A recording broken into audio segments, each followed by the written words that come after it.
Hello mga kainka, for today's video ay pinasyalan namin na isa sa masarap na palabok at lumpiang ubod at ang masarap na sauce nila dito sa Quiapo mga kainka. Pagdating nga namin ay mahaba na ang pila galing sa pagsimba at naisipan naming dumaan para mag-breakfast dito mga kainka. May mag-a-assist at magtatanong kung ilan ang order mo at kung gusto mong mag-dine-in ay ihahanap ka na ng pwesto at makakainan, pero kung take-out naman ay walang problema kasi ibabalot na lang ang order mo at okay na. Ang haba ng pila araw-araw dito. Makikita ninyong naka-prepare na at nakalagay na sa tab ang palabok at lumpiang ubod para sa mga o-order. Madali lang maibigay kung ilan ang i-order ng bawat nakapila dito.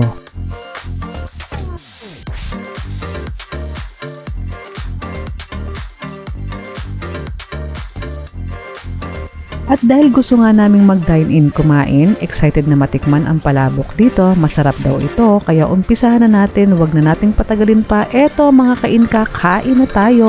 Naka-display na rin ang mga toppings at ingredients kung bakit napapanatili nila ang sarap ng lasa ng palabok nila dito mga kainka.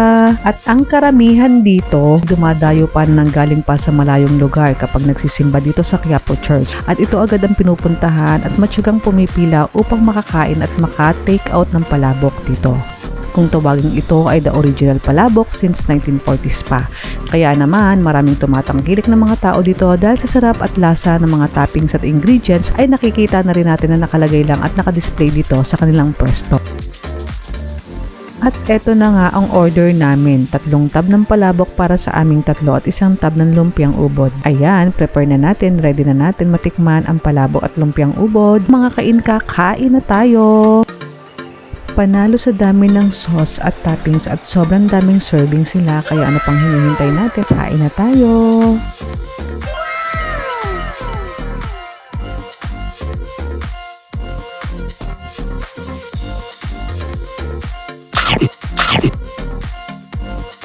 Malinamnam at masarap ang lasa dahil sa dami ng sangkap na inilalagay nila. At take note mga kainka, super dami ng servings nila. Yung isang tab ng order per person ay nagkakahalaga ng 80 pesos.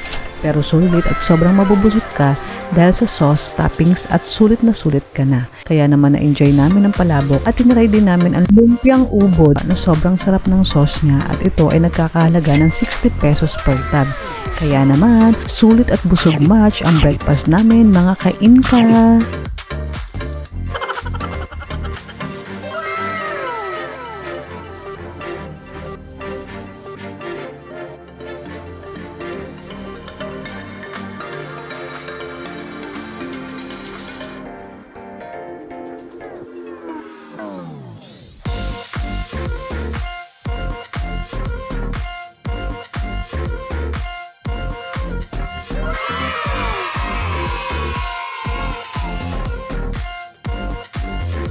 Kaya dito sa Busy Buddies, inain ka sa pagkain. Thank you for watching mga kainka. Bye!